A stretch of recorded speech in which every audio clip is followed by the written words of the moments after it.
toda esta región se conoce como área intercondilia anterior. Y si nos vamos a posterior, esto se conoce como área intercondilia posterior. Esto es importante para luego ver las inserciones de ligamentos como los ligamentos cruzados o los meniscos, ¿sí? Y entre ambas cavidades glenoideas o mesetas tibiales, lo que vamos a encontrar es una protuberancia. A ver, creo que en la siguiente diapositiva se ve mucho mejor. Aquí vemos una protuberancia que se conoce como la eminencia intercondilia, ¿sí? Entonces esta era el área intercondilia anterior, área intercondilia posterior, y aquí encontramos la eminencia intercondilia, que está formada por dos tubérculos, el tubérculo intercondilio lateral y el intercondilio medial. Se dice que la meseta o la cara articular medial es más excavada o más profunda que la lateral, pero la lateral es más ancha. Bien. Ahora, seguimos bajando en el hueso y vamos a encontrar, aquí varios libros describen tres tuberosidades, una tuberosidad lateral, una tuberosidad media y una tuberosidad anterior. Sí, pero a veces se considera tan solo una tuberosidad, que es la más importante, que es la anterior, o la tuberosidad tibial. ¿Por qué es tan importante? Porque aquí se va a insertar, que ya había mencionado, el ligamento rotuliano. El ligamento rotuliano que viene pues de la patela y que es la continuación del ligamento del cuádriceps. Algo importante aquí es que esta tuberosidad de la tibia, que luego va a dar origen a la espina de la tibia, es una región que se encuentra estrechamente relacionada con la piel. De hecho, nosotros podemos palparla muy fácilmente. Está, digamos, bastante expuesta al ambiente, por decirlo así, ¿no? Porque está justo debajo del tejido celular subcutáneo. Entonces también podemos, en este caso de importancia, tenemos las fracturas de la diáfisis de la tibia, que es debido a esa característica, ¿no? De la tuberosidad y de la espina, de estar en contacto con las superficies externas. Entonces puede haber un trauma en esa zona y fácilmente puede fracturar la diáfisis de la tibia. Ahora, seguimos con las tuberosidades lateral y externa, que bueno, algunos no consideran tuberosidades, simplemente dicen caras. En el caso de la externa tenemos un tubérculo importante que se llama el tubérculo de Yerdi. En este tubérculo se va a insertar un tendón muy importante, o le llaman la cintilla iliotibial, que viene en este sentido, ¿sí? Es un tendón que es del músculo del tensor de la fascia lata del muslo. Es un músculo largo que viene lateral a la pierna. Se inserta aproximadamente, si no me equivoco, en la cresta del hueso ilíaco, y luego viene a partir como de la mitad del fémur, se convierte todo en una cintilla, es decir, como un tendón fino, y se inserta aquí en el tubérculo de Jeffrey. Luego, por debajo de este tubérculo y ocupando casi toda la cara externa de la extremidad anterior, se va a insertar el músculo tibial anterior. Y bueno, en sí, en toda la cara, en toda la diáfisis, en la tibia, en todo el cuerpo de la tibia se van a insertar músculos de importancia, que ya los veremos más adelante. Pero esos son los más importantes, ¿no? De recalcar ahí. Ahora, en el lado, hacia medial, sí, lo que vamos a encontrar es la cara medial o cóndilo de la tibia, que aquí lo importante es que van a llegar los tendones de lo que se conoce como la pata de ganso. La pata de ganso, que reúne tendones de los músculos del muslo, como son el gracilis, el sartorio y el semitendinoso.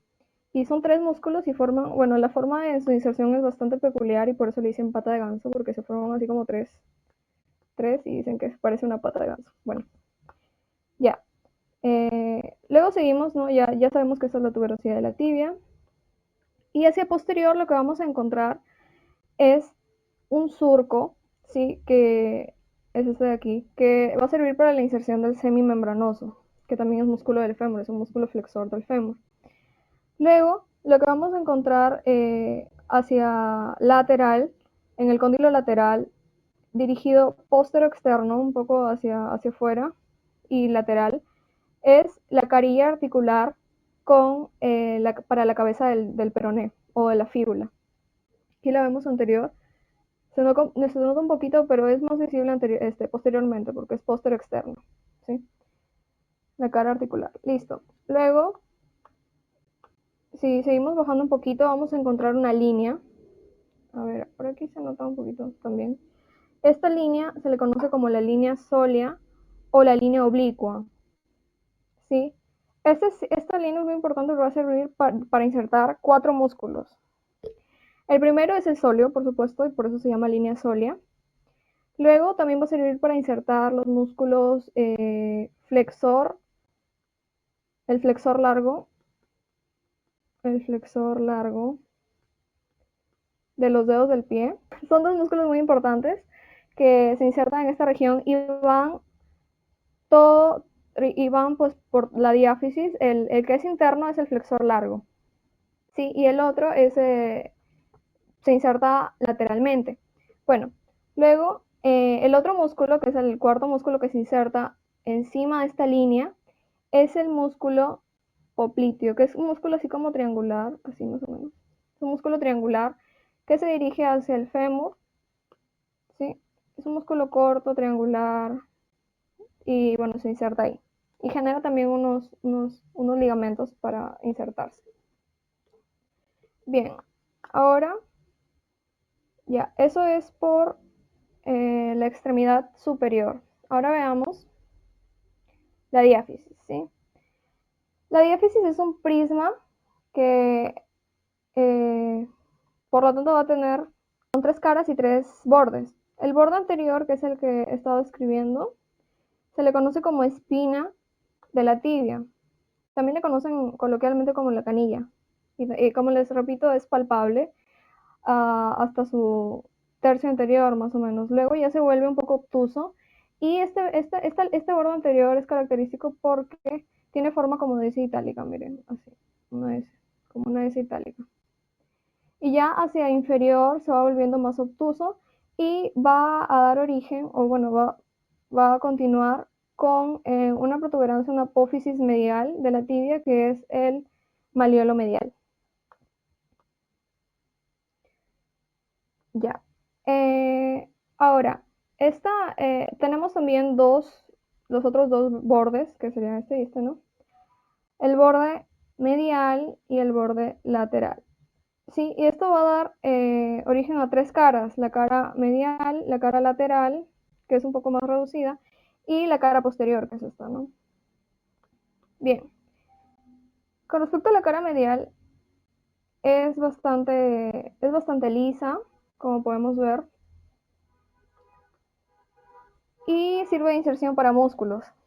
Luego, con respecto a la cara medial, también le llaman la cara fibular o la cara peronea, porque se va a articular justamente con el peroné a través de una membrana que es muy parecida a la membrana que tenemos en el antebrazo, y se va a insertar esta membrana en esta línea que se conoce como borde interóseo.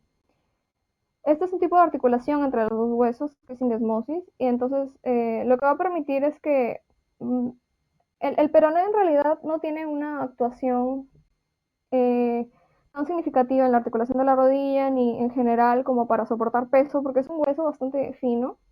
Lo que sí sirve es que a través de esta membrana interósea va a generar una superficie más amplia para poder insertar todos los músculos de la pantorrilla y de la pierna, pues, ¿no? Bien. Luego, como ya les había comentado, por debajo de esto se insertan los 2 músculos principales flexores de la tibia. Ya, posteriormente encontramos este foramen que está justo debajo de la línea sólea, que es el foramen nutricio. Bien, si estudiamos la extremidad inferior, lo que vamos a encontrar es que es obtuso, también tiene forma como de cuadrilátero, pero mucho más pequeño que la extremidad superior. Y esta forma, en la parte anterior, es obtuso y cóncavo. O sea, forma una concavidad anteroposterior y por detrás, es decir, en la vista posterior, de igual forma. Es convexo. Entonces, eh, Lo que sucede aquí es que el extremo distal o hipófisis distal de la tibia va a tener varias caras articulares. Anteriormente y externamente encontramos la carilla articular, aquí vamos a ver, la carilla articular para el peroné, ¿sí?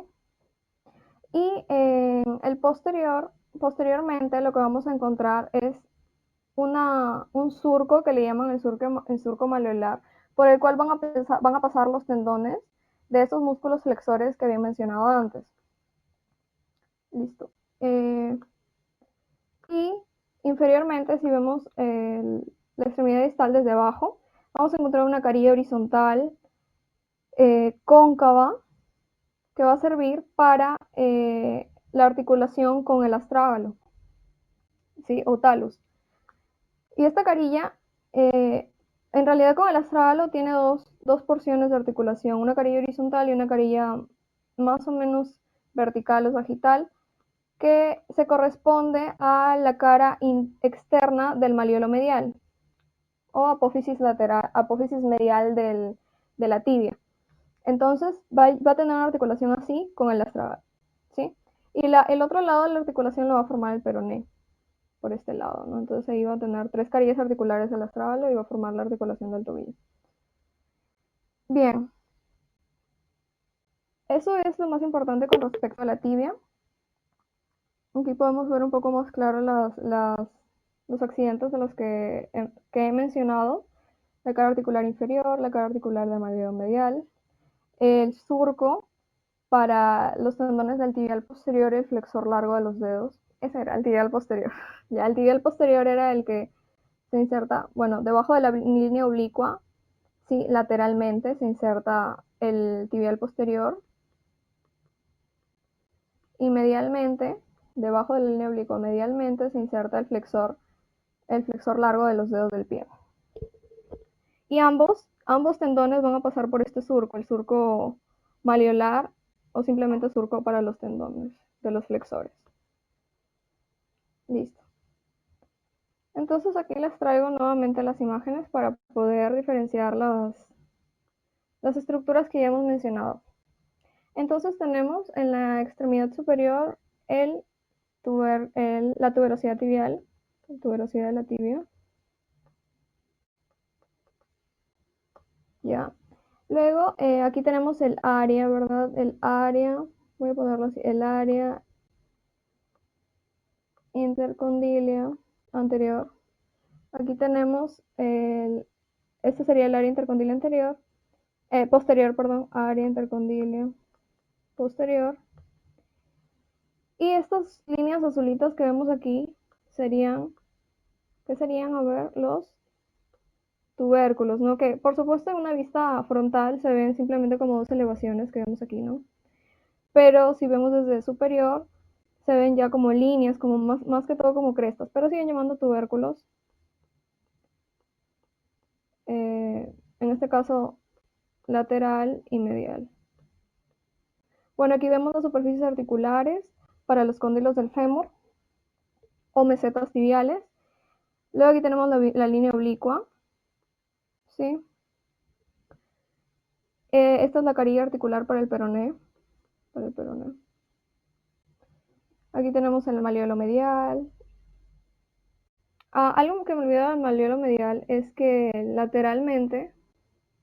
medialmente es liso y al igual que el maleolo lateral formado por el peroné está en contacto directo. O sea, no se interpone nada más, no hay ninguna inserción, por lo tanto se puede palpar. Ya. Aquí vemos la carilla articular para el peroné. La carilla articular inferior, ¿verdad? Porque arriba tenemos otra. Ya. Ahora sí, vamos a ver algunos enfoques clínicos de importancia con respecto a las fracturas tibiales. Existen 6 tipos de fracturas tibiales y digamos que la más común es la fractura del cuerpo del fémur, ¿sí? Pero, de la tibia, perdón.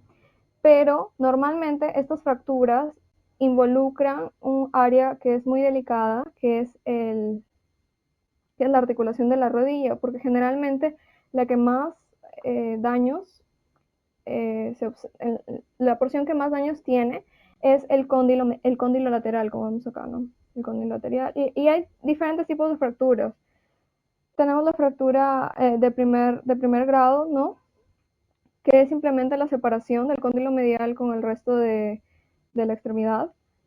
Luego tenemos la fractura comminuta, sí, la fractura lateral y además de presión, es decir, es como que una fuerza, generalmente esto es por trauma, ¿no? Entonces son fuerzas de tensión muy grandes que lo que hacen es deprimir esta zona y pues al hacer esto, lo que pasa es que desestabilizan la articulación de la rodilla totalmente. Y por eso es que la mayoría de estas fracturas necesitan ser estabilizadas. Y bueno, la fractura de la tibia en su porción diaficiaria, es decir, en el cuerpo, es también bastante común. Y como les había explicado, esto se debe a que la espina de la tibia está en contacto con el tejido celular subcutáneo, entonces es muy fácil que pueda ser fracturada, pueda ser dañada. Y estas fracturas se presentan generalmente como cortes, es decir, la espina de la tibia tiene contacto directo con una superficie aguda y existen fuerzas muy grandes, entonces lo que pasa es una fractura así cortante. Y existen también varios tipos, ¿no? Una fractura transversa como esta, que podría ser producto de una fractura cortante, en espiral, con minuta o segmental, ¿no? Que ya es producto de un trauma más grande. Bien, ahora vamos a hablar de la articulación de la rodilla. Para hablar de la articulación de la rodilla, tenemos que comprender que esa articulación es troclear, ¿sí? Como ya lo había mencionado, formada por la tróclea del fémur, las mesetas tibiales y la patela. Ahora, la patela, ustedes se preguntarán para qué sirve, porque no es usual, ¿no? O sea, por ejemplo, el codo, la articulación del codo no tiene algo parecido como la patela y es troclear.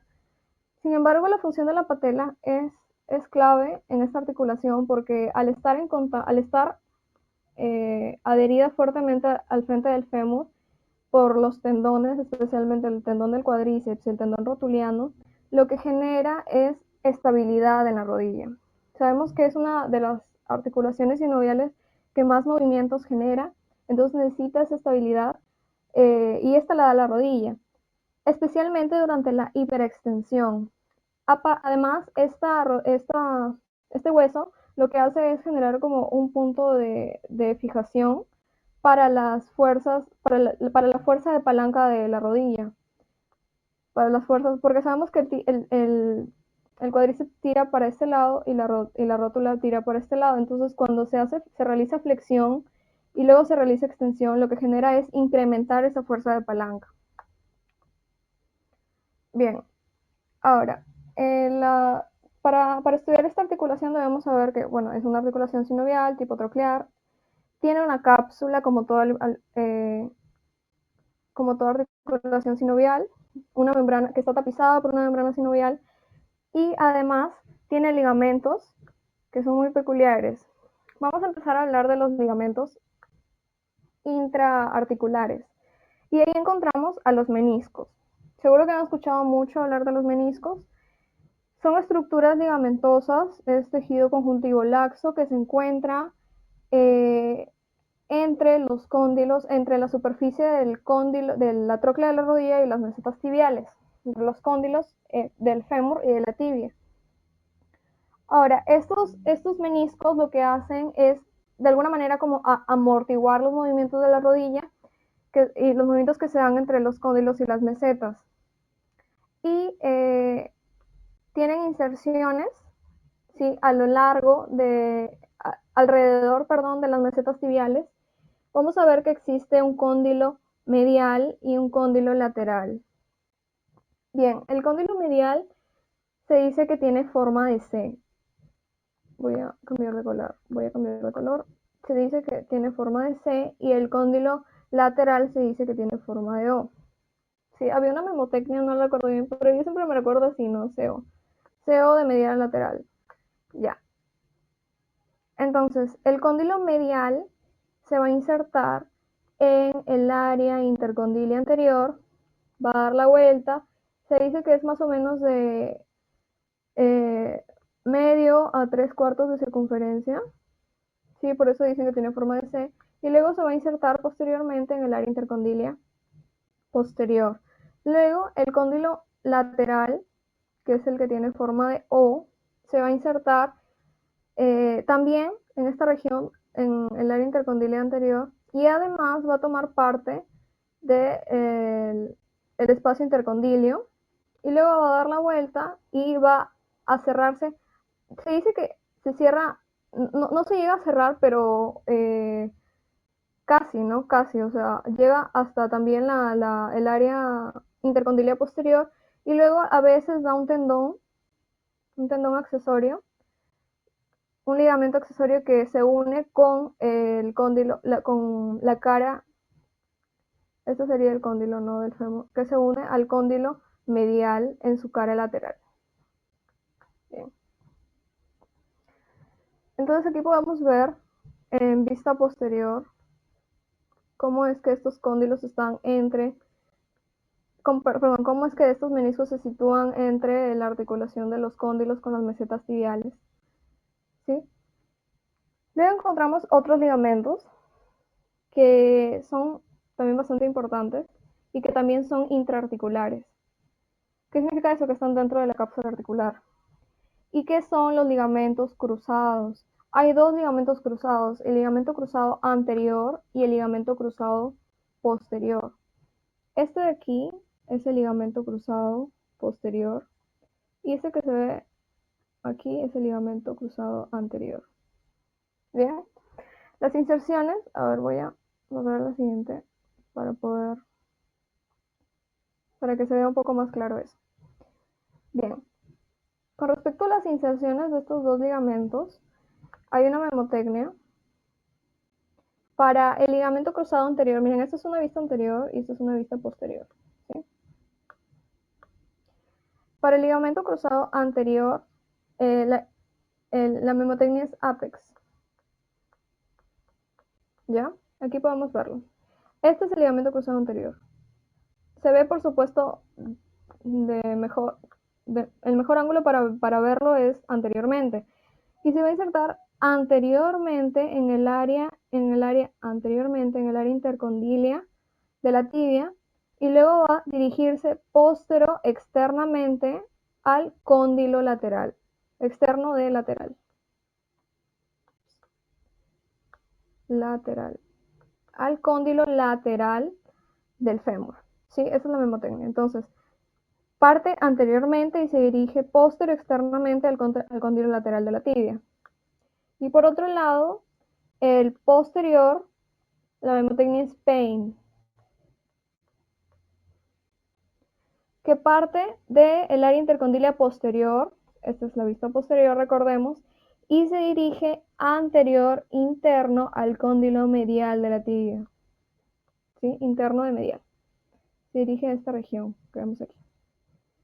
Y los dos están cruzados y por eso se llaman ligamentos cruzados. Aquí podemos verlos. También vemos el ligamento, sus inserciones de ambos. Y vemos cómo protegen a la tibia y cómo protegen esta articulación de manera que, sobre todo durante los movimientos de rotación medial y lateral, la tibia no protuya hacia adelante y hacia adentro o hacia afuera. Vamos a ver cómo es que pasa esto. Aquí tenemos los ligamentos, ¿no? En primer lugar, el ligamento cruzado posterior, que es este de acá, ¿sí? Lo que sucede es que cuando la pierna está en flexión, este ligamento se tensa, ¿sí? Y generalmente cuando existe un movimiento de flexión y rotación, lo que sucede es que esto estabiliza de manera que la tibia no se salga de ese lugar. Y por otro lado, el ligamento cruzado anterior, ¿sí? Funciona cuando la articulación de la rodilla se encuentra en extensión. ¿sí? Este ligamento lo que hace es jalarlo hacia atrás, ¿sí? Cuando está en extensión para que esto no protruya hacia adelante. Y aquí esto es importante porque existen lesiones y generalmente estas lesiones se dan en deportistas, futbolistas, generalmente, la de meniscos también, debido a que realizan giros en posiciones de hiperextensión de la rodilla, realizan giros bruscos, entonces estos ligamentos en ese momento pueden llegar a romperse, especialmente el ligamento cruzado anterior. Bien, ¿qué más? Encontramos otros ligamentos que ya son los ligamentos extracapsulares, que lo que ayudan es a estabilizar la rodilla lateral y medialmente. Y estos son los ligamentos colaterales, que es el ligamento colateral medial o tibial y el ligamento colateral lateral o peroneal o fibular. Ustedes se preguntarán, pero el peroneo no forma parte de la rodilla. Sí, no forma parte de la articulación, pero este ligamento funciona como estabilizador. Recordemos que para que haya una articulación, dos superficies deben estar en contacto, deben tener carillas articulares entre sí. Como vemos aquí, no existe una carilla articular propiamente dicha entre el peroné y el fémur, ¿no? O sea, no existe. Entonces, lo que pasa es que el peroné solo se articula con la tibia. Bien, entonces esos dos ligamentos también también existe esguince de estos ligamentos, aunque los más comunes son de los meniscos y de los ligamentos cruzados, especialmente del anterior. Y existen otros ligamentos, ¿sí? Que son accesorios, los conocen como ligamentos accesorios. Y son dos, es el ligamento oblicuo, que es este de aquí que vemos. Como vemos, todo esto es la cápsula articular, ¿no? Entonces, estos ligamentos están por encima de la cápsula articular y ayudan a reforzarla. Por eso se llaman alimentos accesorios. El primero es el ligamento popliteo oblicuo, que no es otra cosa que una expansión. Este es el tendón del semimembranoso. Y el semimembranoso da unas ramitas que forman este tendón. Y luego tenemos el tendón arqueado o tendón popliteo arqueado, ¿sí? ¿Por qué popliteo arqueado? Porque, bueno, este es el músculo popliteo que les decía que es un músculo triangular que se inserta por encima de la línea del sóleo. Y viene así, y el popliteo arqueado se sitúa encima de este músculo y hace este recorrido, ¿no? Como un arquito. Y esos dos ligamentos son los ligamentos accesorios que refuerzan la articulación de la rodilla. Bien. Con respecto a los movimientos del miembro inferior, en este caso, vamos a tener los principales es la flexión y extensión y la rotación medial y lateral. También hay cierto grado de aducción, de abducción y aducción, pero los más importantes son estos. Entonces, bueno, no tengo el video, discúlpenme, pero la flexión sería acortar el ángulo que existe aquí, ¿no? Entonces, llevaríamos la pierna en este sentido, más o menos, en ese sentido. Y extensión es así como está la pierna, ¿no? En 0 grados. Y los movimientos de rotación medial pueden ser percibidos si miramos el pie, ¿sí? Lo que hace la tibia es girar en su eje medialmente, entonces vamos a ver que el pie se dirige así. La rotación medial es un poco más amplia que la rotación lateral. Ya, eso sería la rotación lateral y la rotación medial. Y en estos movimientos, si juntamos el movimiento de extensión con la rotación medial y lateral, podríamos decir que el ligamento que más participa aquí es el ligamento cruzado anterior, por ejemplo, y el posterior cuando la pierna está en flexión. Bien. Ahora vamos a ver los esguinces de los ligamentos que hemos mencionado. Esguince es rotura de ligamento. Entonces, existen varios tipos y también los clasifican según su grado. El grado 1 es cuando simplemente hay un estiramiento del ligamento, pero no se ha roto.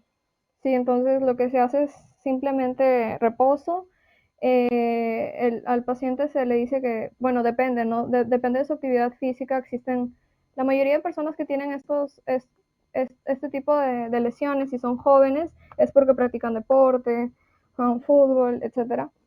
Y, pero si es que es, por ejemplo, una persona ya de edad que de repente se fue a jugar una pichanguita que nunca juega en su vida y se fue y bueno, lastimosamente tuvo una de estas esguinces, lo que se le recomienda es que se limite en realizar movimientos bruscos cuando realice esos deportes, ¿no? Pero sí, estos ligamentos son bastante limitantes cuando se trata de una persona que vive de eso, ¿no? Por ejemplo, los futbolistas, los atletas.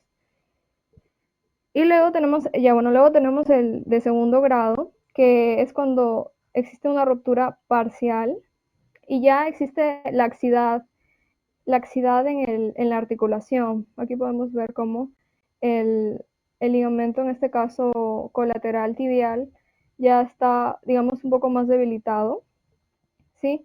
Entonces aquí ya existe, ya el paciente empieza a sentir dolor al realizar movimientos. Y ya en el tercer grado es cuando ya existe un completo esguince, ¿no? Una completa ruptura de los ligamentos. Aquí podemos ver la ruptura del ligamento posterior y la ruptura de los colaterales. Bien. Y luego tenemos el estrés valgo, que es la ruptura del tibial colateral y además se rompe la cápsula ligamentosa. Y bueno, esta es una de las más comunes. Bueno, no es de las más comunes, sino de las más eh, preocupantes, por decirlo así. Se le llama la triada desgraciada y es porque compromete a ligamentos muy importantes como son el ligamento cruzado anterior, el ligamento tibial, el ligamento colateral tibial y muchas veces incluso llega a comprometer el menisco, especialmente el menisco tibial. Ahora veamos la ruptura del ligamento cruzado anterior. ¿Por qué el anterior y no posterior? Y no el posterior, porque este es el más común. Y este ligamento es muy común que se lesione, como les mencionaba, en atletas y está relacionada con giros inesperados, o sea, cuando se realiza una rotación medial en hiperextensión de la rodilla y entonces este giro inesperado o brusco lo que hace es romper este ligamento. Y aproximadamente un 70% o 60, entre 60 y 70% de las personas que experimentan esta rotura del ligamento dicen que, bueno, atestiguan de que en el momento que sucedió escucharon un chasquido, escucharon como un sonido así de pop bastante audible y inmediatamente sintieron un dolor agudo en la rodilla y también lo que dicen es que eh, cuando están en posición de marcha, cuando intentan en realidad realizar movimientos, no solo de rotación medial, lateral, sino cualquier movimiento, incluso de marcha, sienten como que la rodilla se les va, así dicen, ¿no? La rodilla se me va, no puedo, estoy como inestable, como que me voy a caer en ese pie. Y esto debido a este ligamento, pues, porque lo que les decía es que este ligamento mantiene la tibia, la porción proximal de la tibia en ese lugar, y si se rompe, esta tibia tiende a dirigirse anteriormente. Y existen dos test que se realizan en estos casos, que es el test de Lachman y el test del cajón anterior. El test de Lachman es posicionar al paciente, ¿sí?, en decúbito dorsal y lo que se hace es flexionar la rodilla, la articulación de la rodilla aproximadamente entre 20 y 30 grados con una mano situada firmemente en el muslo y la otra en la porción proximal de la pierna, lo que se hace es jalar en esta dirección. Lo que se hace es jalar en esta dirección. Es un movimiento rápido y lo que se siente es que la tibia se dirige anteriormente. Esto es justamente por la lesión del ligamento cruzado anterior. Se dice que si el movimiento es más o menos de 5 milímetros o más, puede indicar la ruptura de este ligamento, pero es importante compararlo con la otra rodilla, porque a veces, bueno, depende de la flexibilidad, no todas las personas son igual de flexibles, entonces si es que una rodilla se separa casi es imperceptible la separación, y la otra sí, pues por supuesto que puede haber una lesión. Y el otro test es del cajón anterior, que es este de acá, que se posiciona la rodilla en flexión, de manera que la superficie plantar se sitúe en la superficie donde el paciente está acostado y se hace el mismo movimiento, pero con las dos manos situadas en la porción proximal de la pierna.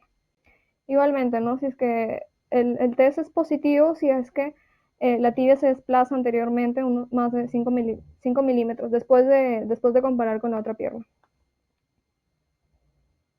Ya. Ahora sí vamos a estudiar el peroné. Bueno, el peroné es un hueso bastante sencillo de estudiar porque es un hueso largo, pero es un hueso bastante fino y como les decía, no tiene importancia, no tiene relevancia en la articulación de la rodilla, pero sí en la articulación del tobillo. Bien, es un hueso que igual que la tibia, igual que el fémur, tiene 3 caras y 3 bordes. Y aquí lo importante es que en el extremo proximal encontramos, sí, en su cara, bueno, lo que se conoce como cabeza de la tibia. Y en su cara media, posterior, un poco superior, encontramos la carilla articular para la tibia. Entonces, el peroné y la tibia se articulan, tienen 3 articulaciones: una articulación proximal, una articulación en la diáfisis y una articulación distal. Bien, si vemos superiormente, en lo más superior vamos a encontrar esta región que se conoce como vértice de la fíbula o apex de la fíbula o peroné. Esta es una vista posterior, ¿sí? Posteriormente es bastante rugosa y es para la inserción de ligamentos. No tiene tanta importancia mencionar que ligamentos, simplemente ligamentos para la rodilla.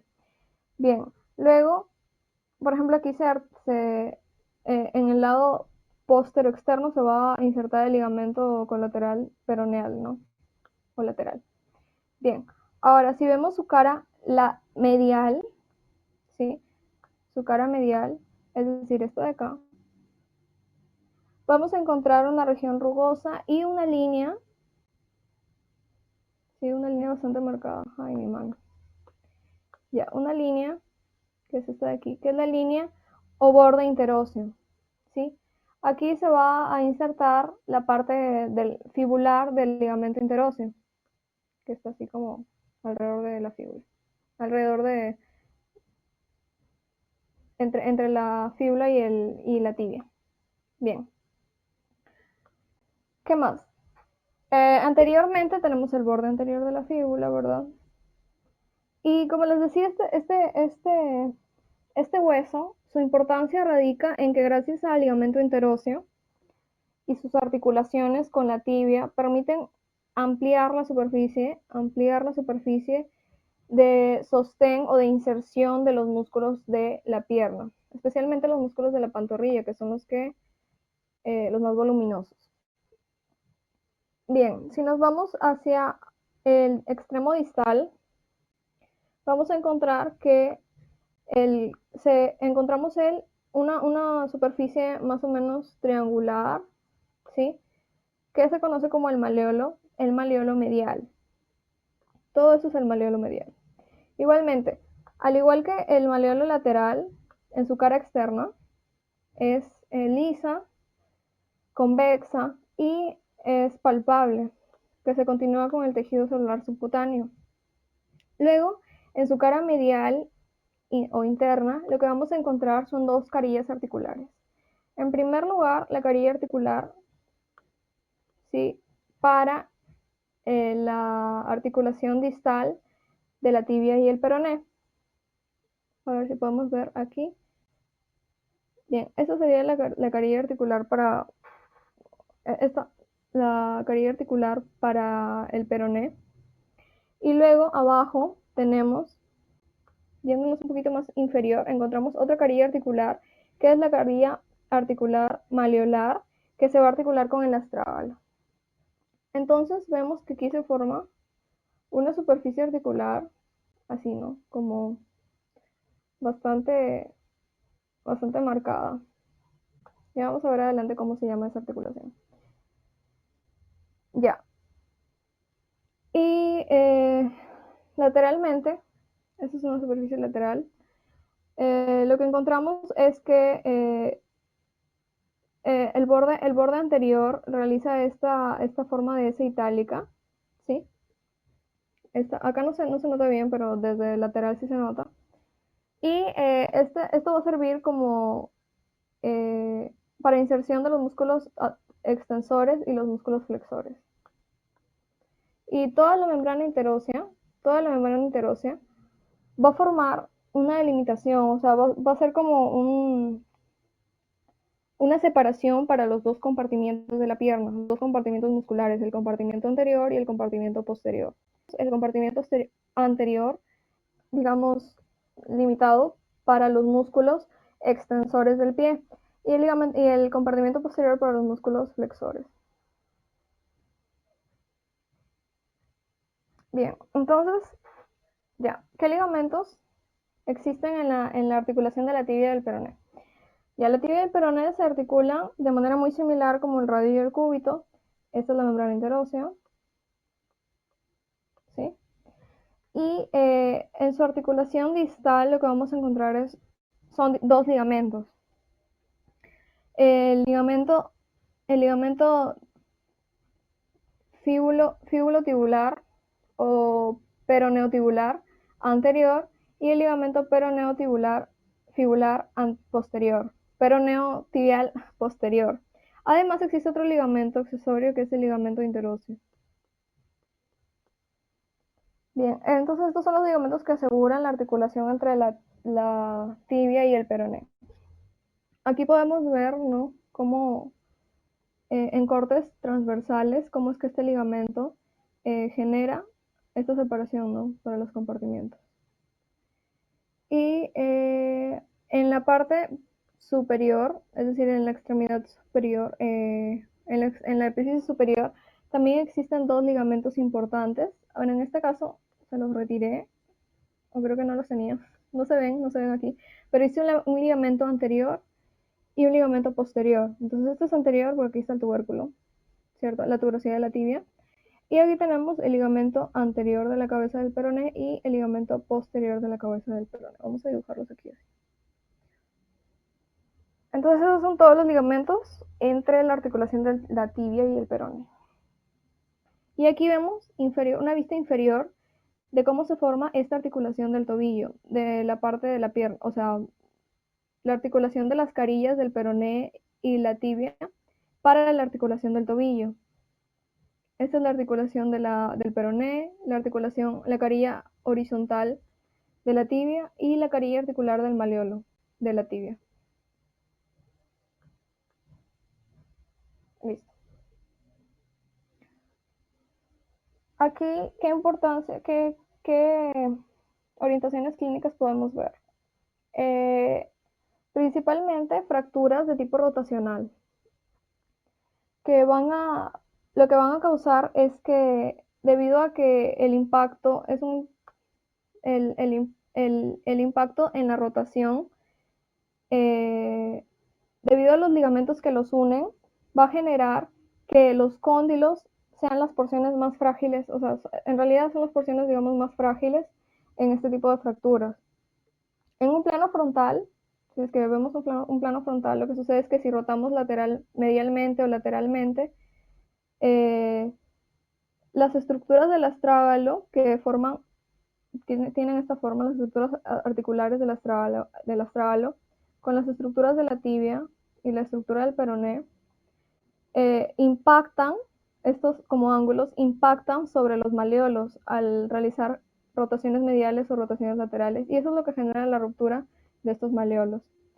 Entonces, si es que existe una rotación medial del astrágalo, talus es el astrágalo, lo que va a generar es principalmente una ruptura del maleolo lateral, pero en general los dos maleolos se terminan fracturados al final. Luego tenemos el tipo B, que también está que es la fractura lateral del talus, del astrágalo. Y luego tenemos otro tipo de fractura que es la más grave, que es la de tipo C, que bueno, no puse la imagen aquí, pero más que todo la fractura se llega a extender superior y puede causar la ruptura del ligamento interóseo e incluso del peroneo de la tibia. Bien.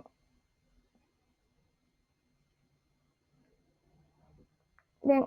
Otro enfoque clínico que encontré es la bursitis séptica. Creo que no les he mencionado, no les he hablado mucho sobre las bursas. Y bueno, estoy segura que ustedes ya saben de lo que estoy hablando. Las bursas no son otra cosa que tejido conjuntivo laxo en forma de paquetitos o bolsas que está lleno de líquido.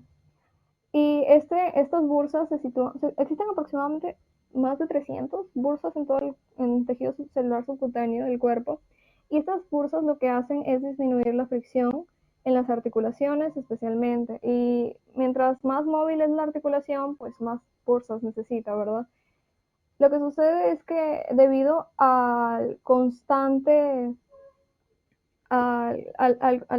fricción, a la constante tensión en zonas articulares, estas bursas pueden llegarse a inflamar. También, por supuesto, puede ser debido a traumas directos, pero generalmente son por inflamación repetitiva. Es decir, por ejemplo, personas que desempeñan labores de limpieza y tienen que estar en posiciones como esta bastante tiempo. Y lo que sucede es que genera una inflamación en el tejido celular subcutáneo. La bursa propiamente dicha se inflama y lo peligroso es que puede haber infiltración. Puede haber infiltración y generar lo que se conoce como artritis séptica. Si es que esta inflamación se da en regiones bastante irrigadas, como es la cabeza del fémur, eh, lo más probable es que se requiera una cirugía para poder descomprimir la articulación y además evitar que se dañe la irrigación. Bien. Ahora ya vamos a comenzar con los huesos del pie. Vamos a hablar primero de los huesos del pie, luego vamos a ver la articulación del tobillo, porque tenemos que describir muy bien el astral, el calcáneo, para poder hablar de la articulación del tobillo. Entonces, en los huesos del pie existen aproximadamente 33 articulaciones y existen muchos ligamentos que las refuerzan. Pero vamos a empezar con los huesos, ¿sí? ¿Cuántos huesos dije al inicio de la exposición que tenía el pie? Son 26 huesos. Recordemos que la mano tenía 27, ¿verdad? Bueno, en este caso hay 26 huesos. Porque el tarso tiene menos, el tarso tiene 7 huesos nada más, no tiene 8 como en la mano. Acá se llama tarso y en la mano se llama carpo. Entonces el siguiente sería el metatarso, ¿sí? Ya, entonces diferenciamos regiones importantes en el pie que son 4. El tarso, perdón, son 3, perdón. El tarso, la región metatarsiana, metatarso, y las falanges, ¿sí? Entonces en el tarso tenemos 7 huesos, en el metatarso tenemos 5 huesos, y en la región de las falanges es igual que la mano. Entonces, todos del dedo 2 al dedo 5 van a tener 3 falanges, falange, falangina, falangete, y excepto el primer dedo que va a tener 2, falange proximal y falange distal, entonces serían 14, ¿verdad? Entonces ahí tenemos un total de 26 huesos. Bien, ¿cuáles son esos huesos? En el tarso vamos a encontrar el primer hueso, que es el hueso articular del tobillo, que es el astrágalo. También se le conoce como talus. Luego encontramos el segundo hueso, que es el calcáneo, que es el hueso que va a formar el talón. Y luego, hacia adelante, vamos a encontrar que estos dos huesos se van a articular con un hueso medial, que es el hueso escafoides, que también se le conoce como navicular. Es el navicular o escafoides. Y luego, lateralmente, vamos a encontrar al cuboides. Ay, bueno, aquí está el nombre. Vamos a encontrar al cuboides. Luego, siguiendo avanzando distalmente, vamos a encontrar tres cuñas o huesos cuneiformes, ¿sí? Que de medida lateral se llaman cuneiforme, un primer cuneiforme, segundo cuneiforme y tercer cuneiforme, ¿sí? Aquí podemos observar el primer cuneiforme en una vista lateral, el primer cuneiforme. Este sería el segundo cuneiforme y este sería el tercer cuneiforme. También les llaman cuneiforme medial, cuneiforme intermedio y cuneiforme lateral. Y luego, esta segunda fila del tarso se va a articular con el metatarso, en la articulación tarso-metatarsiana. Y el número del metatarso son 5, que corresponde a cada uno de los dedos. Aquí encontramos el metatarso y se nombran igualmente como se nombran los de la mano. Primer metatarso, segundo metatarso, así hasta el quinto metatarso. Y luego encontramos las falanges, que ya he mencionado cómo es que se nombran, ¿no? Bien, aquí vemos una vista plantar, una vista dorsal y una vista plantar del pie. Entonces podemos ver de nuevo los huesos: astralo, calcáneo, navicular o escafoides, cuboides y primera cuña, segunda cuña y tercera cuña. Luego, primer metatarsiano, segundo, tercero, cuarto, quinto metatarsiano. Falange proximal del primer dedo. El primer dedo también se le conoce como hallux. A lo que conocemos como dedo gordo se le conoce como hallux. Si quieren sonar un poquito más formales, pueden decir el hallux. Entonces, la falange proximal del hallux, la falange distal del hallux, y luego tenemos tres falanges para cada uno de los otros dedos: falange proximal, intermedia o distal, o falange, falangina, falangete. Ya. Del primero, segundo, tercer, cuarto y quinto dedo. Aquí vemos una vista medial. Y algo que es esencial destacar es que, a pesar de que aquí podemos ver que parece como que todos los huesos están como en un mismo plano, no es así, para nada. De hecho, estos huesos forman una concavidad en la planta, que se conocen como arcos. Y son dos arcos: el arco longitudinal, que va en este sentido, y el arco transversal, sí, que va en este sentido. Y esto es justamente porque para generar estabilidad en la marcha. Sí, existen patologías de estos arcos que se conoce como pie plano, y las personas tienen dificultad para mantener el equilibrio. Entonces, por ejemplo, aquí vemos cortes, ¿no? Cortes sagitales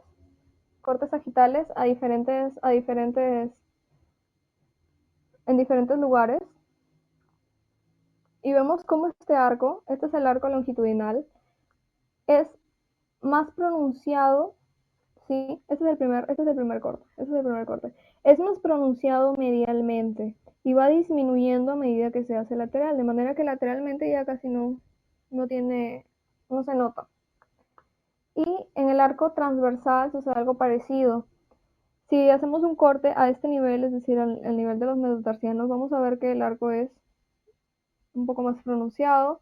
Luego es el máximo, digamos, eh, el máximo diámetro del arco se da a partir en la mitad, ¿no? A partir de los cuñas aproximadamente. Y vemos cómo el arco es bien pronunciado. Hay gente que tiene este arco bastante pronunciado y hay gente que no tanto. Y las que no lo tienen, pues es la patología que les comento, que es del pie plano. Y se hacen terapias cuando son bebitos, generalmente generalmente para hacer que este arco se pronuncie. Bien. Aquí tenemos algunas características importantes de los huesos que he mencionado. En el caso del astrábalo o talus, este hueso es el que transfiere el peso corporal a los demás huesos del pie, porque es el que forma la articulación del tobillo. Y una cosa importante es que este hueso no tiene ninguna inserción de músculos, es decir, es un hueso, digamos así, desnudo, ¿sí? Porque a él no se inserta ningún músculo, es simplemente un hueso articular. Bien, en el caso de del talus tiene, digamos, accidentes importantes como son la tróclea y la cabeza. La tróclea es esta porción de aquí de arriba, que es la que se va a articular con la tibia y el peroné. Y la cabeza, que es esta sección de aquí, es la que se va a articular con el hueso navicular o escafoides. Ya bueno, más adelante vamos a ver eso, ¿no? Lo más importante de aquí es eso, del talus o del astrágalo, que no tiene ninguna inserción muscular. Ah, y con respecto también al navicular, es que se dice que tiene forma de barquito, ¿sí? Bien. Ahora, vamos a ver la articulación del tobillo. Bien. Como les decía, el astrágalo tiene una polea o una tróclea que se va a articular con la tibia y con el peroné. Y esta polea tiene tres caras articulares, una cara superior o talar y dos caras laterales, ¿sí? Que cada uno se va a articular con cada maleolo, el maleolo medial y el maleolo lateral. Esta articulación también la conocen como la mortaja del pie o la mortaja del tobillo, porque tiene esta forma justamente, ¿no? Simplemente son dos superficies articulares que encajan entre sí y son bastante congruentes. Entonces, lo que sucede aquí es que la articulación de la tibia y el peroné, sí, y que va a formar los maleolos lateral y medial, van a formar una especie como de pinza. Miren, ¿ven esto? Como una pinza que lo que hace es sujetar al astrágalo y en conjunto, pues porque el astrágalo está articulado con varios huesos del pie y todos entre sí ahí se articulan, entonces lo que sucede es que forman como una pinza y el momento de la marcha, esto hace que el pie, la articulación del tobillo se ajuste bien al pie y pueda pues adaptar la forma del terreno que se pise. Entonces es una articulación bastante interesante. Esa es la mortaja del pie. Y ahora, como este punto articular, el tobillo es bastante delgado, ¿no? Te puedes preguntar cómo es que soporta tanto peso. Y es justamente por esta articulación y porque existen ligamentos, varios ligamentos, que mantienen en esa posición a la tibia, el peroné y el astrágalo. Se describen muchos ligamentos, pero en general pueden ser clasificados en dos grupos, el grupo lateral y el grupo medial, ¿sí? Dentro de los ligamentos laterales o ligamentos del grupo lateral, tenemos 5 importantes. Dos que ya conocemos, que son ligamentos de la articulación del peroné y la tibia en su extremo distal, que es el ligamento posterior, el ligamento peroneotibial o tibio peroneal posterior y el ligamento peroneotibial anterior. Y luego el resto, los tres ligamentos que tenemos, se dividen en un ligamento anterior, un ligamento intermedio o intermedio y un ligamento posterior. El ligamento anterior va a unir la cabeza del peroné con el astrágalo, con el cuello del astrágalo específicamente. Y este ligamento se conoce como ligamento talofibular anterior o ligamento astrágalo peroneal anterior o peroneo astragalino. Bien, esto de los nombres, simplemente acuérdate de qué hueso a qué hueso va y ya, como suene mejor. La verdad a veces es así. Ya. Luego tenemos el ligamento posterior, que va a articular igualmente la cabeza del peroné, pero esta vez con el cuerpo del astrágalo. Y se conoce como ligamento peroneo astragalino posterior. Y luego tenemos el ligamento intermedio, que es el ligamento calcáneo peroneal o peroneo calcáneo, que como podemos ver va de la cabeza del peroné hacia el calcáneo en su lado lateral, en su apófisis lateral. Y este ligamento, como vemos, es el único ligamento lateral que se adhiere al calcáneo. Bien, y en el caso de los ligamentos mediales, este ligamento medial es muy importante y tanto sí que le han dado su nombre propio y es el ligamento deltoideo. Entonces el ligamento deltoideo es un ligamento bastante espeso y en realidad está formado por dos, digamos por dos porciones, una superficial y una profunda, pero en general, en términos generales podríamos decir que lo conforman los siguientes ligamentos. Un ligamento posterior, que es este de acá, un ligamento posterior que es el tibio estragalino, ¿sí? Une la tibia con el estrábalo. Luego tenemos un ligamento anterior, que es este chiquitito que está aquí, ¿sí? Y es el tibio estragalino anterior. ¿Sí? Entonces un tibio estragalino posterior y un tibio estragalino anterior. Y luego dos ligamentos intermedios que son gruesos, largos y articulan a dos huesos diferentes, ya no al astrábalo, sino que articulan en primer lugar al calcáneo, que es este ligamento de aquí, que está detrás, que es el tibio calcáneo, ¿sí? Y el otro, que es el tibio navicular o tibio escafoidal, que es este de acá. Bien, entonces esos son los ligamentos más importantes que conforman el ligamento deltoideo. Y existe otro ligamento accesorio, que es el que está aquí abajito. Es el ligamento calcáneo navicular plantar.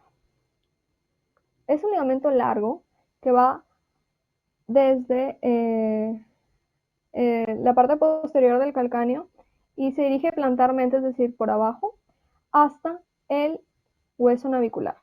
Este es el calcáneo navicular plantar o plantar calcáneo navicular. Bien, ¿para qué sirve este ligamento? Pues estabiliza el arco del pie. Este es el principal ligamento que estabiliza el arco del pie o el arco plantar. Ya.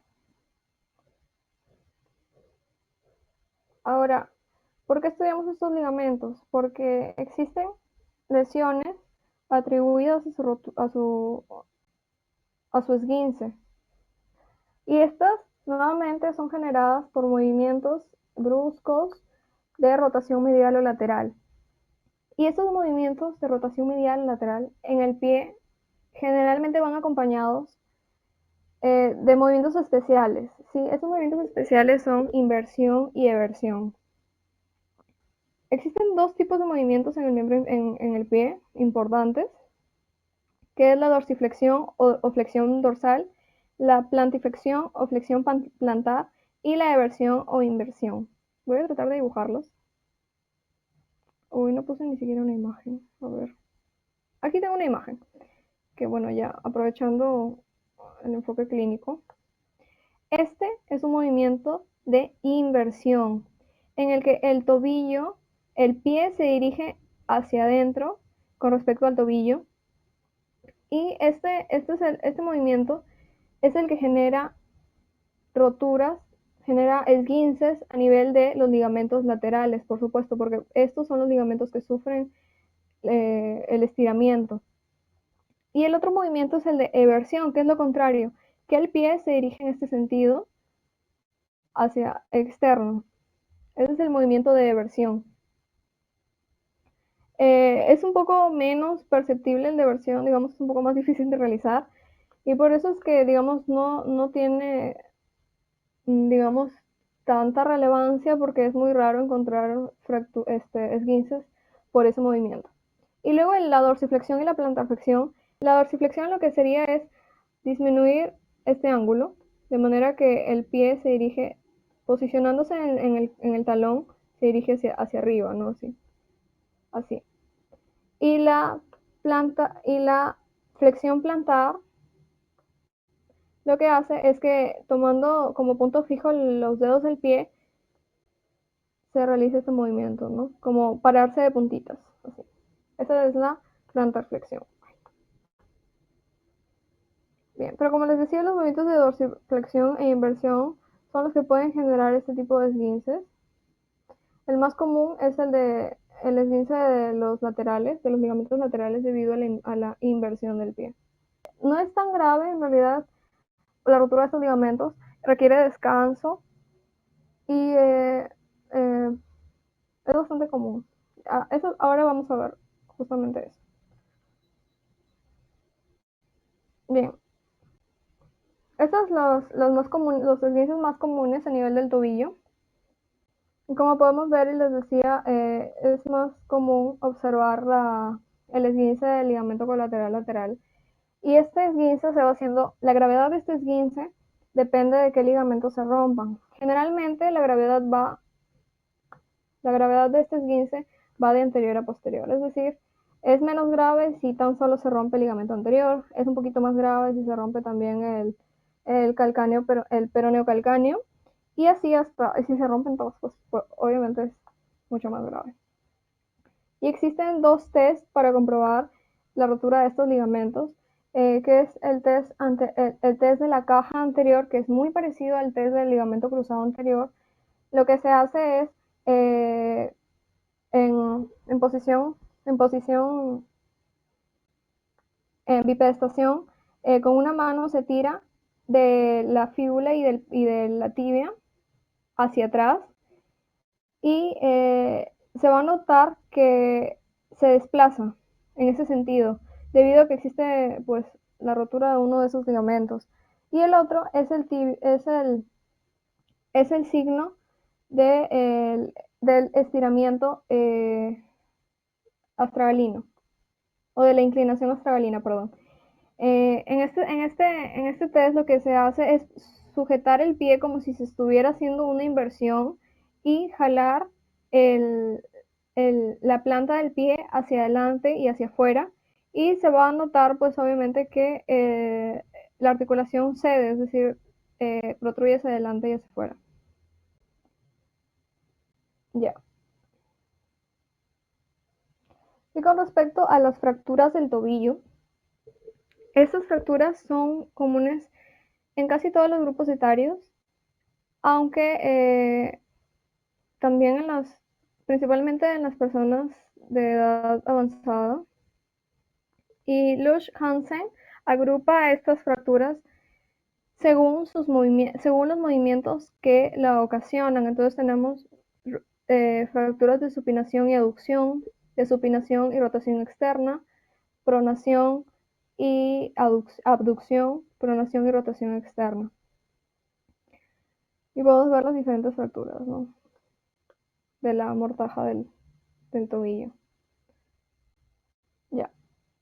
Vamos avanzando y ya para ver todas las articulaciones del pie, ¿sí? Las especificaciones de cada uno de los huesos y las articulaciones del pie. Bien.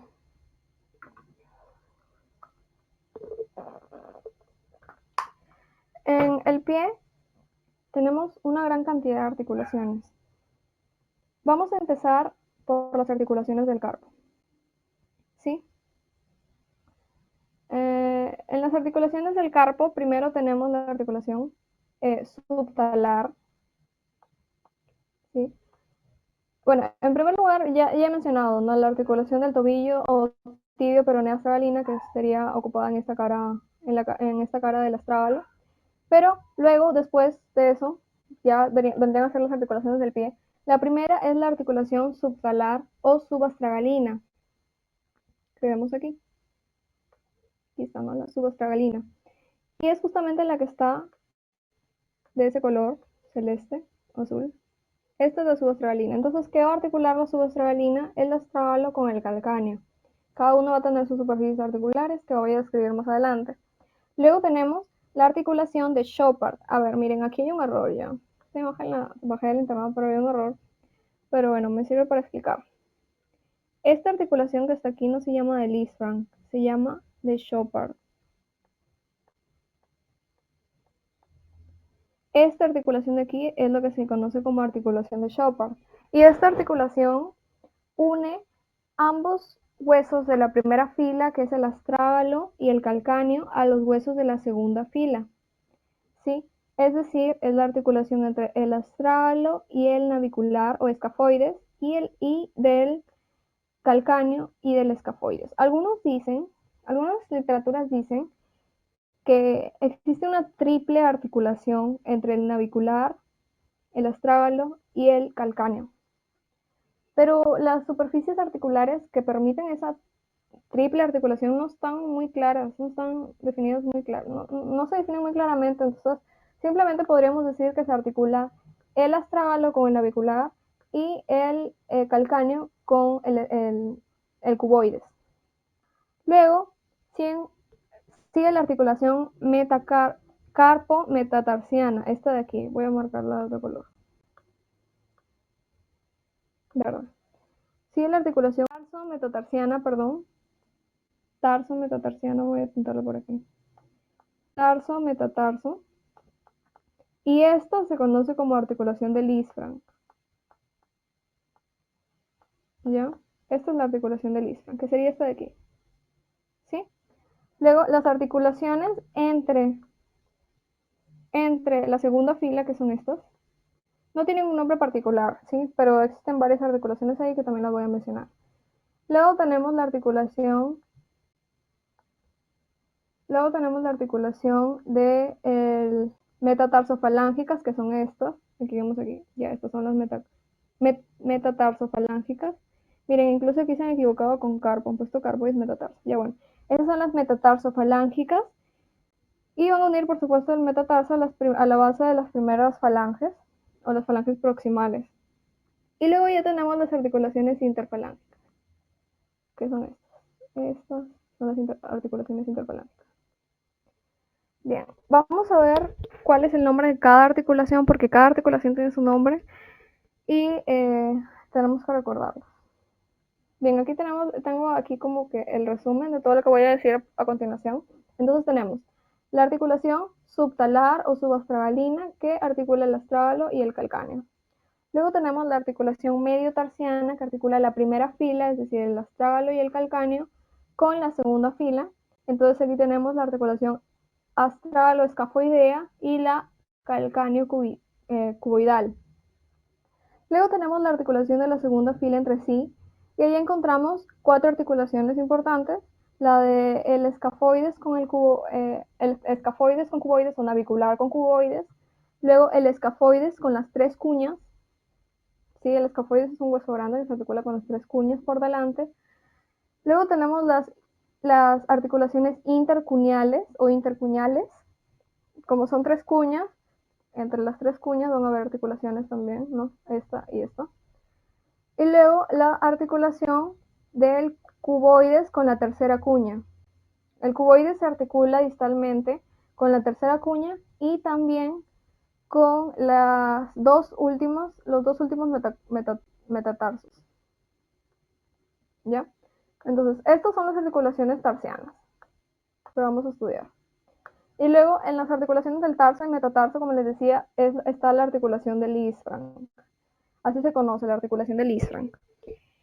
Y ahí tenemos las articulaciones, bien, del primer metatarsiano con la primera cuña, del segundo metatarsiano con la primera, la segunda y la tercera cuña, el tercer metatarsiano con la tercera cuña y el cuarto metatarsiano con el quinto metatarsiano y la tercera cuña. Ya. Aquí ahorita parece un trabalenguas, pero ya vamos a ver que de aquí va a tener todo un poco más de sentido. Luego tenemos las intermetatarsianas, que son 3, las metatarsofalángicas, que son 5, y las interfalángicas, que son 9. Ya. Ahora, antes de comenzar con qué tipo de articulación, los tipos de articulaciones de cada una de las que he mencionado, vamos a recordar, este es un resumen de los tipos que pueden haber, ¿sí? Y en el pie, los que vamos a encontrar es articulación esférica, sí, hay articulación esférica, aunque no lo crean. Articulaciones de bisagra, articulaciones planas y también articulaciones condiles, ¿sí? Esas son las principales. Ah, y también celar. Todas esas encontramos. Ya la de pivote sí no la encontramos, pero todas las demás encontramos en el pie. Para que se imaginen la gran variedad de articulaciones que encontramos. Bien. A medida que voy explicando cada articulación, voy regresando a esta imagen para que recuerden cómo es que se articulan las piezas entre sí. Bien, primero la articulación subtalar, que es entre el astrágalo y el calcáneo. Bien, el astrágalo es un hueso interesante que le llaman el hueso desnudo porque no tiene ninguna inserción muscular. Importante mencionar del astrágalo, su vista plantar, su vista dorsal y su vista lateral. ¿Sí? El calcáneo, aquí tenemos su vista medial, plantar, dorsal y lateral. ¿Cómo diferenciamos el pie? O sea, ¿cómo sabemos si estamos viendo la medial, el lateral? Generalmente, si es que vemos el pie de talar, vamos a ver el calcáneo en esta superficie y vamos a ver la planta, el, el arco plantar longitudinal bastante, bastante pronunciado, ¿sí? Porque como sabemos se ve mejor a medial ese arco. Y lateralmente lo que vamos a ver y que lo va a diferenciar de la vista medial es el seno del tarso, que es este de aquí, que voy a explicar más adelante también. Ya. La vista superior, por supuesto, es bastante reconocible y es porque vemos la polea del astrágalo con sus tres carillas articulares, superior y laterales. Y el inferior y la vista plantar, lo que vamos a ver es la tuberosidad del calcáneo, ¿sí? Que forma el talón finalmente. Ya. Entonces, la articulación subtalar es un tipo de articulación doble artroidea. Artroidea es la articulación también conocida como articulación plana. Aquí vemos. Esta es una articulación plana. O artroidea. Voy a poner aquí. Artroidea.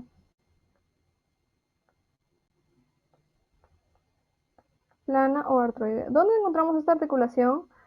Por ejemplo, entre las vértebras encontramos esta articulación. Son superficies planas que no generan un movimiento amplio, sino es más bien un movimiento como de deslizamiento entre las superficies articulares. También la articulación acromioclavicular es un tipo de articulación artroidea. Bien, entonces la subtalar es una doble artroidea, es decir, ¿por qué doble? Porque van a haber carillas articulares, dos carillas articulares, ¿sí? En este caso, se dice que es doble porque hay dos carillas articulares principales y una chiquitita que casi no se considera, pero la articulación se conoce como doble artroidea, ya. Entonces, existen tres carillas articulares principales. Este es el astrágalo visto desde el lateral, ¿sí? Este es el astrágalo visto desde el posterior. Perdón, sí, claro, ya. Entonces, lo que sucede es que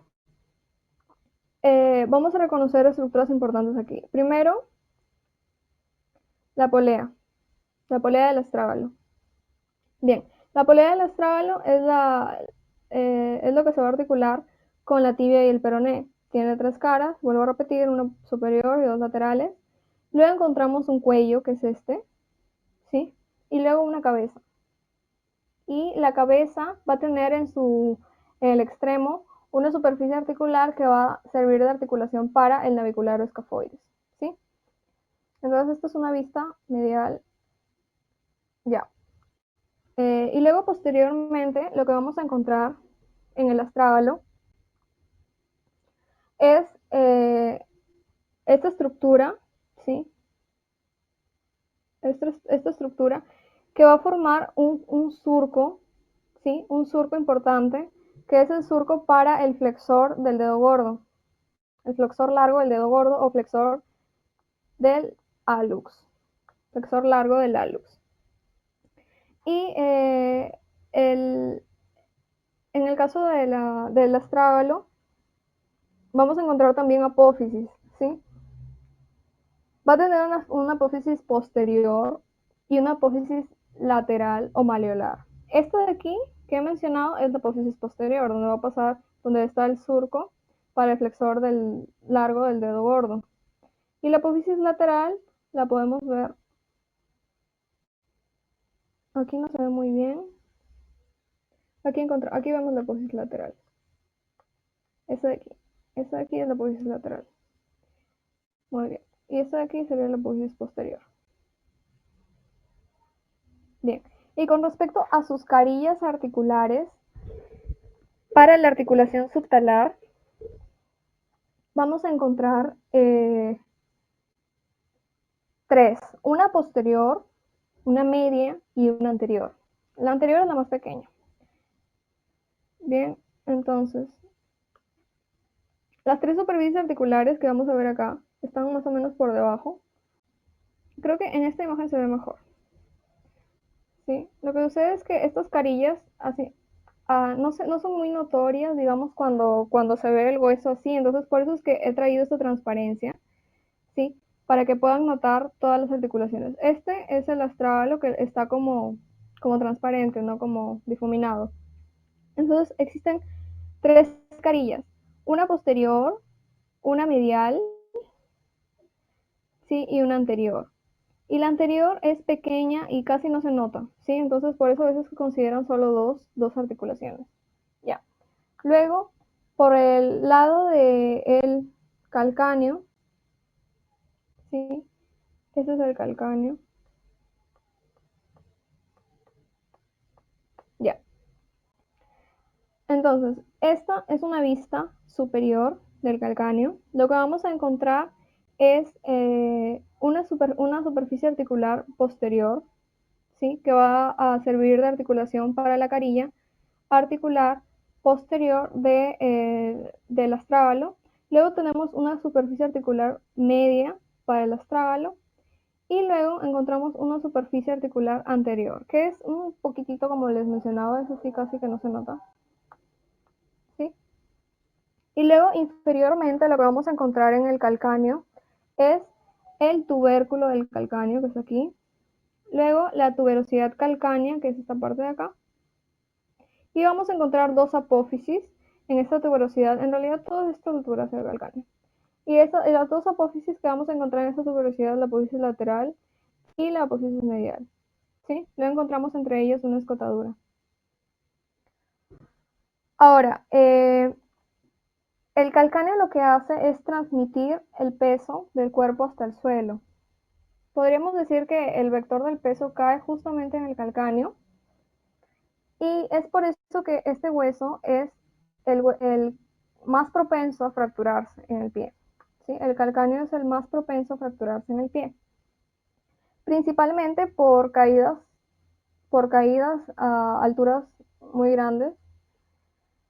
Y lo que sucede es que la articulación subtalar, vemos está aquí, no, esta, cuando existe una caída, como habíamos mencionado, el astrágalo es un hueso que no tiene inserción muscular, tan solo transmite el peso.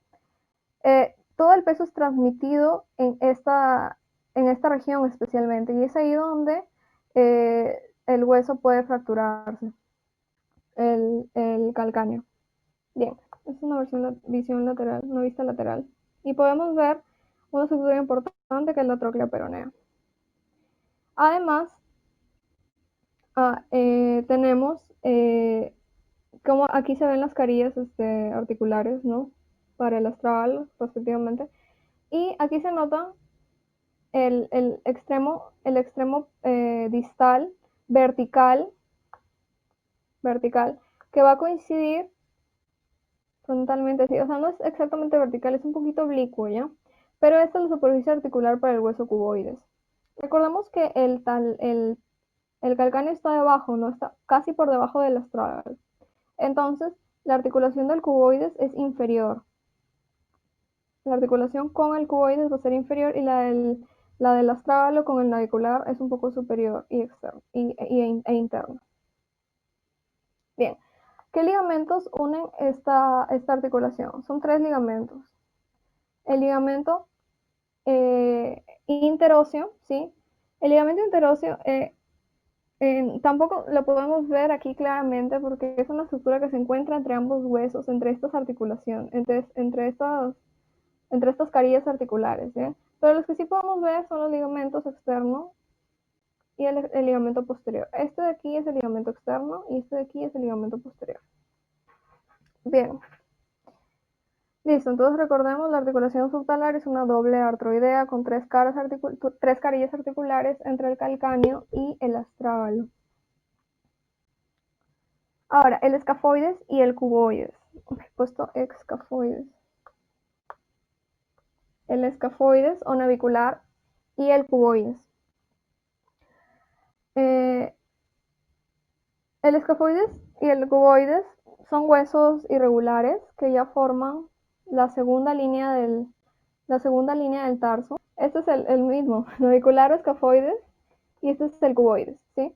Entonces, en la vista plantar lo que vamos a encontrar aquí, el navicular y el cuboides, ¿sí? Esos son los dos huesos irregulares que forman la segunda línea del tarso, junto con las tres cuñas. Estos dos huesos irregulares se articulan por detrás o, bueno, anteriormente, proximalmente, con la primera fila del tarso, que es el astrágalo y el calcáneo. Y distalmente se articulan el cuboides con los dos últimos metatarsianos, con la tercera cuña y con el navicular, por supuesto. Y el navicular se va a articular con el cuboides y con las tres cuñas. Miren cómo forman eso. Ahora, esas articulaciones son muy fáciles de recordar, teniendo en cuenta que todas, sí, absolutamente todas son planas, es decir, artroideas. Las articulaciones entre la segunda fila del tarso, recuerden, son planas. Es decir, esta, a ver, voy a resaltarlas. Esta articulación, esta, incluso esta y esta son planas, son articulaciones planas. Es decir, dos superficies planas en contacto que lo único que generan son movimientos de deslizamiento entre sí. Pero la articulación mediotarsiana, ¿cómo le dije que se llamaba esta articulación? La articulación de Chopard, ¿verdad? La articulación de Chopard sí tiene nombres especiales, que es la que está acá. ¿Sí? Esta articulación, o de Chopard,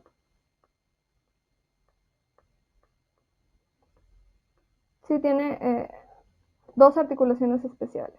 Vamos a ver ahorita. Bien, la articulación mediotarsiana o la articulación de Chopard va a unir, en primer lugar, el astrágalo con el navicular o cuboide o escafoides, a partir de sus carillas articulares. Recordemos que el astrágalo en su cabeza va a tener la superficie articular para el escafoides o navicular, y el navicular en su porción posterior va a tener la superficie articular para el astrágalo.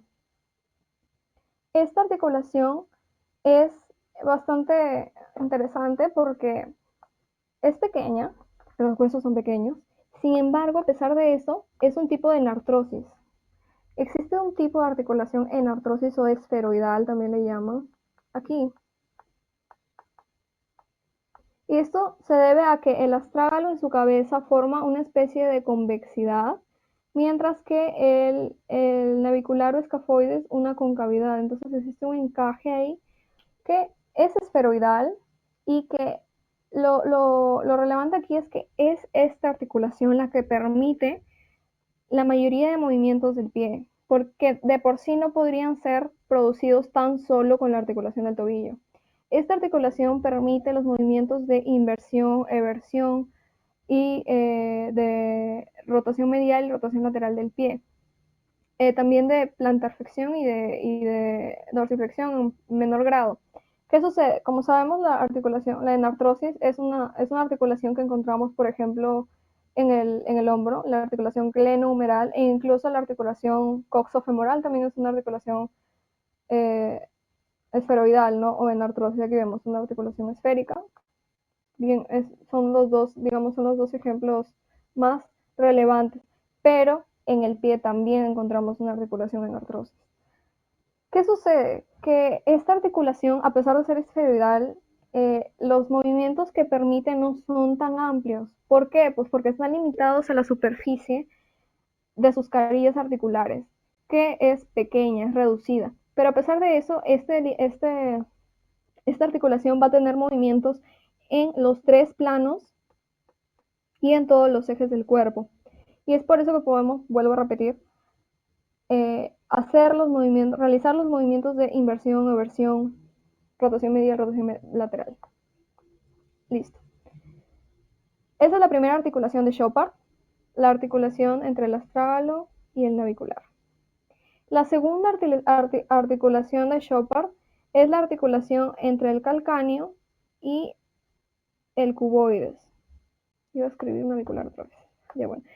entre el calcáneo y el cuboides. Aquí está, calcáneo cuboides. Y esta articulación es de tipo encaje recíproco, también llamada celar o de silla de montar. Silla de montar.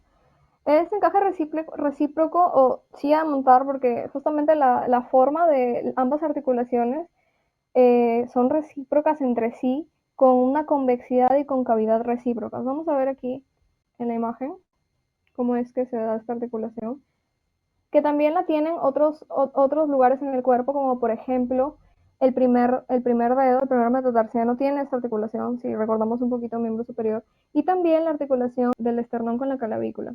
¿Dónde está? Aquí están, ¿no? Del esternón con la clavícula y del carpo con el metacarpo del primer dedo de la mano. Esos son, mira, como vemos, es una convexidad que se corresponde con una concavidad convexidad que se corresponde recíprocamente. Bien. Entonces, esa es la segunda articulación de Chopard o articulación mediotarsiana entre el calcáneo y el cuboides. Es la articulación lateral. Como podemos ver, debido a la posición de los huesos, ¿no? Al formar el arco plantar, el calcáneo que está abajo, entonces la articulación va a estar externa e inferiormente, la segunda articulación de Chopard, mientras que la primera articulación de Chopard va a estar medial y superior. Aquí vemos las superficies articulares y los ángulos. Estos son los ejes, perdón, los ejes sobre los cuales se pueden realizar los movimientos aquí. Aquí sería, este es el calcáneo, este es el astrágalo, entonces, este es lateral, este es medial. Aquí, entonces, como podemos ver, la articulación calcáneo-cuboidal va a estar inferior y externa, y la articulación talo-astrágalo con el navicular va a estar medial y superior. Bien.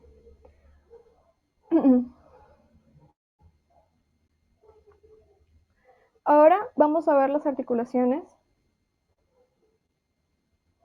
de los cuneiformes. No, a ver, estos son los cuneiformes, ¿sí? Vamos a ver lo que son las articulaciones de la segunda fila del tarso. O sea, las articulaciones intertarsianas de la segunda fila. Entonces, ya habíamos mencionado la articulación subtalar, la articulación de Chopard. Ahora vamos con las articulaciones de la segunda fila. Todas estas, como ya les había dicho, son planas, no hay por qué hacerse líos. Absolutamente todas son artroideas, planas. Dos carillas articulares planas entre sí que solo generan movimiento de desplazamiento. Por eso es que esta zona no es tan móvil. La movilidad se basa, como ya les había dicho, el tobillo y la articulación de Chopard. Ahora, entonces vamos a encontrar en primer lugar, si vamos de proximal a distal, el navicular o escafoides va a tener cuatro articulaciones en realidad, ¿sí? Cuatro articulaciones artroideas. La primera, que va a ser con la primera cuña o la cuña medial, luego la segunda, que es con la cuña intermedia o segunda cuña, y la tercera con la tercera cuña. Y la última es la articulación entre el navicular y el hueso lateral, que es el cuboides. ¿Sí? Entonces ahí van a ver cuatro articulaciones. Luego, por parte del cuboides, ¿sí? Vamos a tener ya la ya mencionado, que ya, bueno, ya se contó, ¿no? Que es la navicular con el cuboides, ya es una. Y luego el cuboides se va a articular anteriormente con tres huesos.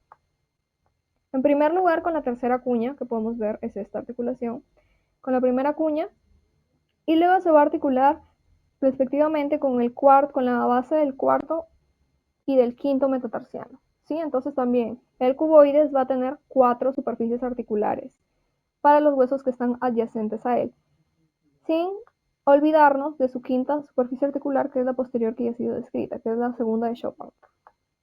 Listo. Ah. Ya. Luego, las articulaciones intercuneales. En las articulaciones intercuneales son dos, porque como son tres huesos, se articulan entre sí a través de estas articulaciones que vemos aquí.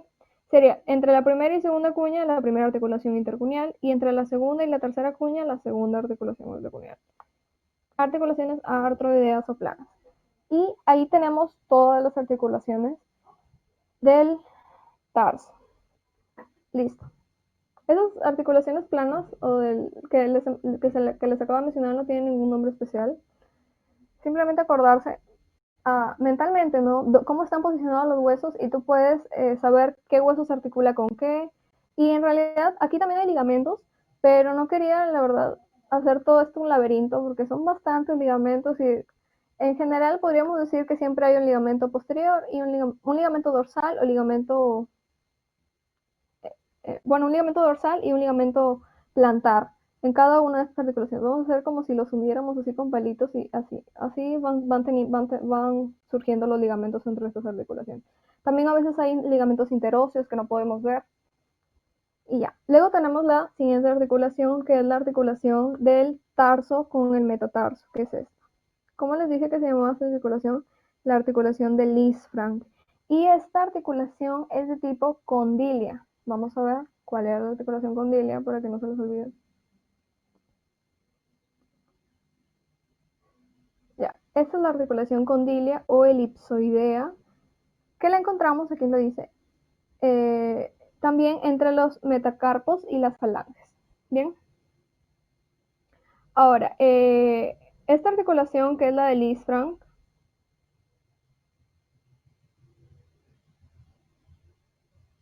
ya.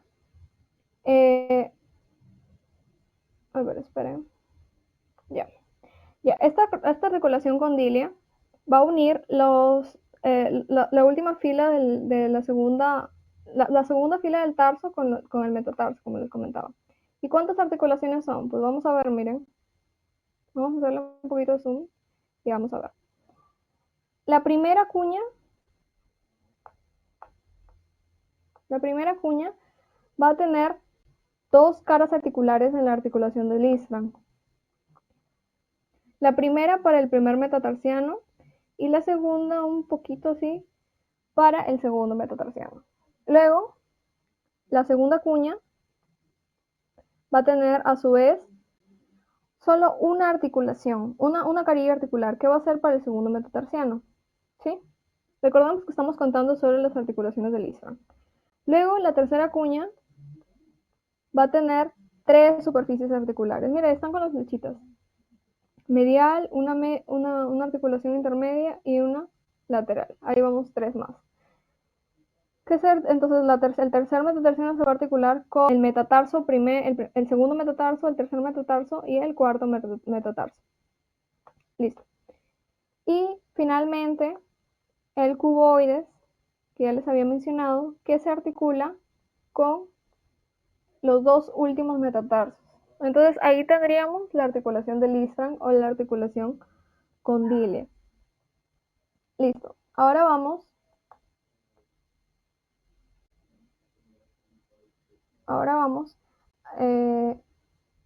con las articulaciones interfalángicas, perdón, las articulaciones metatarsofalancicas, que es esta.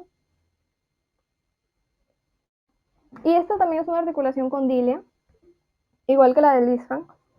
Y lo que sucede aquí es que es como la articulación de los metatarsofalángica de la mano, ¿no? Va a permitir movimientos de flexión y de extensión y cierto movimiento de aducción y de abducción. Y son 5, no son tan difíciles de recordar, ¿no? Van a unir el primer metacarpo con la falange proximal del primer dedo, el segundo metacarpo con la falange proximal del segundo dedo y eso. Y esas son las articulaciones metatarsofalángicas. Y finalmente encontramos a las articulaciones ya interfalángicas. Estas articulaciones interfalángicas son trocleares, ¿sí? Trocleares, o sea, como la articulación del codo o la articulación de la rodilla, por lo tanto van a permitir flexión y extensión principalmente. Y aquí tenemos la primera articulación interfalángica, ¿no? Entre el falange proximal y distal del dedo gordo o hallux, Luego tenemos la articulación interfalángica proximal del segundo dedo, la articulación interfalángica distal y así. Encontramos 6, 8 más 9. Serían 9 articulaciones interfalángicas. Los falanges se describen, les vuelvo a repetir, de la misma forma como se describe el miembro superior, con una base, una diáfisis y una cabeza distal. Y en la última falange, la falange distal, lo que vamos a encontrar es el tubérculo ungueal, ¿no? Aquí. Ya. Algo importante de mencionar en los huesos del pie, en el caso de los metatarsos, es que el primer metatarso es el metatarso más corto, pero más grueso.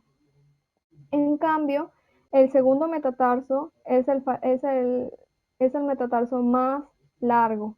¿Por qué? Porque miren, la segunda cuña es la más pequeña, ¿sí? La segunda cuña es la más pequeña. Entonces, para poder llegar, digamos así, a estar en contacto con la cuña, este metatarso tiene que ser un poco más largo. Y esta característica también aporta en la estabilidad del dedo porque hace que el peso se concentre en un eje que atraviesa este dedo medio, que le conocen como dedo medio. No es medio en realidad, pero bueno, ya.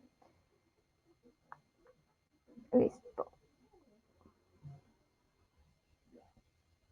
Ahora pasamos con las fracturas. Ya, como ya les comentaba, la fractura del calcáneo es la más común cuando nos referimos a fracturas en el pie. Es la fractura del calcáneo y se puede dar extraarticularmente o intraarticularmente. Generalmente las que son intraarticulares se deben a que el peso del astrágalo cae debido a la altura, digamos a un impacto bastante considerable. El peso del astrágalo cae sobre el calcáneo y genera pues una fractura primaria. Podemos ver que justamente esta fractura es a veces oblicua, a veces transversal, pero se da justo en esa articulación, ¿no? Del astrágalo con el calcáneo. Luego las fracturas extraarticulares que involucran ya no la articulación subtalar, ¿no? Por ejemplo, una ruptura de la tuberosidad calcánea o del sustentáculo tali o del cuerpo del calcáneo.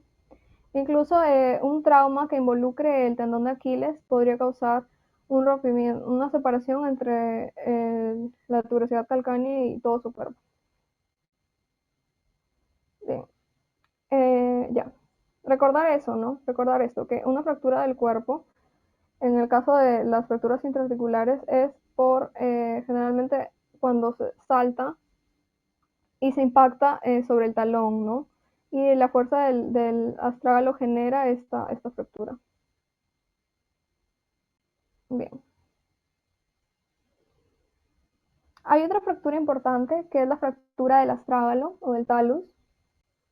Y esta fractura es producto generalmente de un trauma directo o también de aterrizar sobre el pie en posición de dorsiflexión.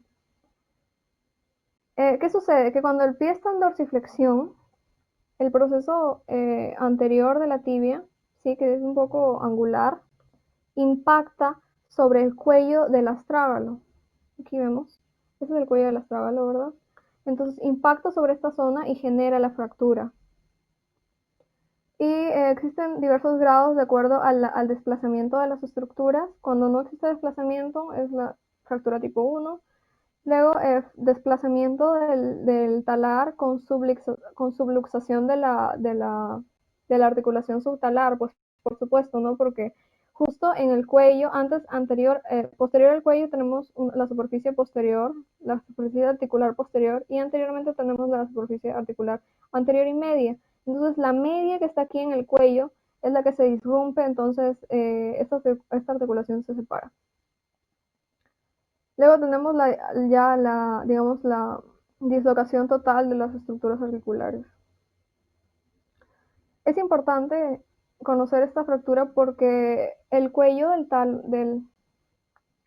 astrágalo, esa zona, está especialmente irrigada, ¿sí?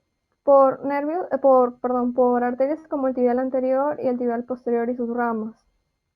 Entonces, podría generar necrosis, una necrosis avascular, si es que no se trata a tiempo y si es que es muy severa. Bien.